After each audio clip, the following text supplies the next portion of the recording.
It was just Yeah, your instruments were vibrating. You were vibrating. The Muna Dam was heavily defended. The Gibson flew straight into the flak.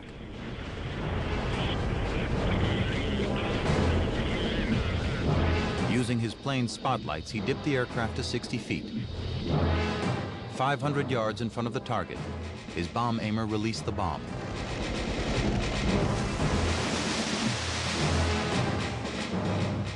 Back in the operations bunker, Wallace and Bomber Harris anxiously awaited word. At 12:28 a.m., they received the first message from the Muna. Gibson's bomb had exploded, but failed to destroy the dam. Even after 4 planes had dropped their bombs, the dam still held.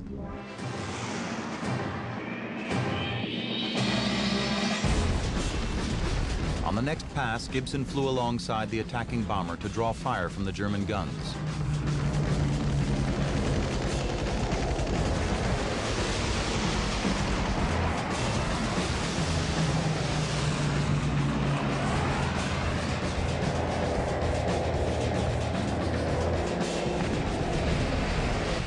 At 12:56 a.m., Wallace and Harris received the news they had been hoping for. The Muna Dam had broken.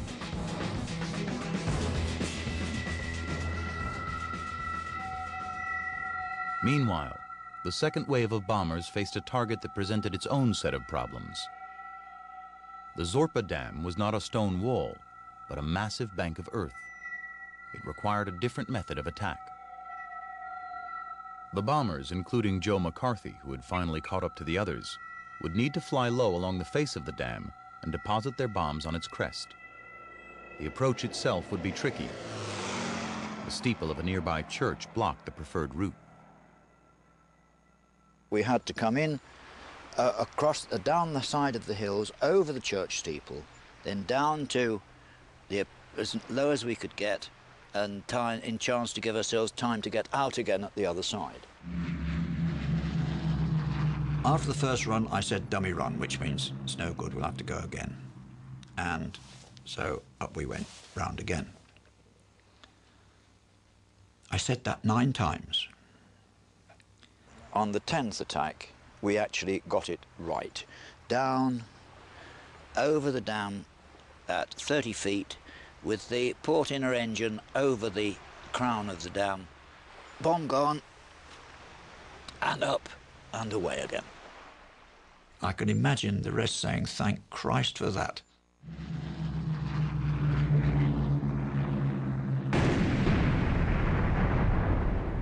Johnson had done his job, but his bomb failed to break the dam. The Zorpa had survived. But 3 planes from the first wave still had their bombs and were now heading to the mission's final stop, the Eater Dam.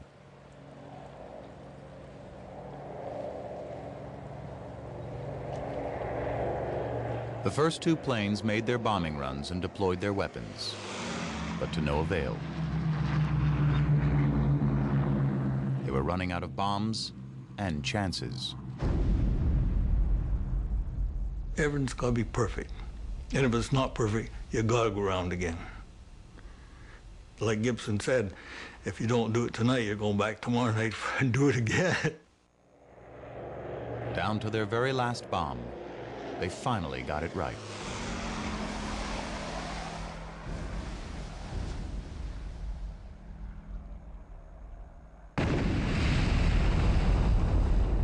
When you turned around to go over the hill, we could see the water going and see the bridges. There was a couple of bridges across the river. They just went. The water was so high, it went right over top of them, and they were gone. Everything was gone. It was a terrific sight. Everybody was really happy. Didn't have to come back tomorrow night.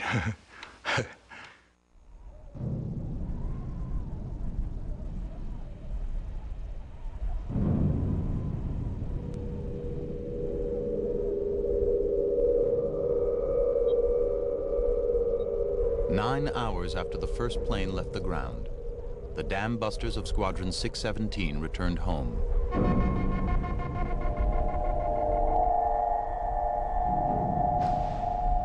But their relief soon turned to despair. We didn't notice it really until we got out of the aircraft, that there were an awful lot of the ground crew, practically them all, were crying.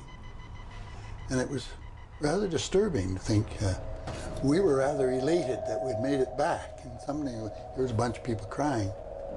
And I don't think it really hit me until Flight Sergeant Chiefy Powell came in, and the tears were just pouring down his face.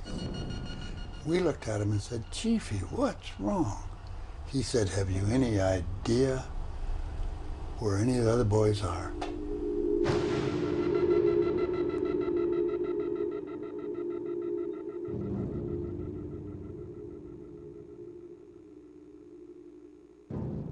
We had lost 8 crews, a hell of a loss for one particular raid and one particular squadron. And in fact, I'm fairly certain that Barnes-Wallis actually cried because he felt that he had been the cause of killing so many young aircrew.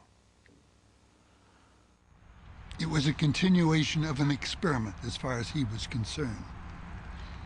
I don't think he really expected anybody to get hurt, let alone get killed.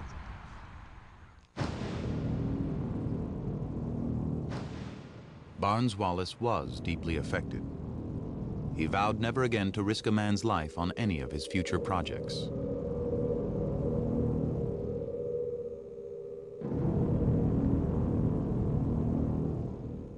Of the 19 crews that had left the Scampton base on the 16th of May, only 11 returned. 53 crewmen were killed. Despite the casualties, the mission was deemed a success.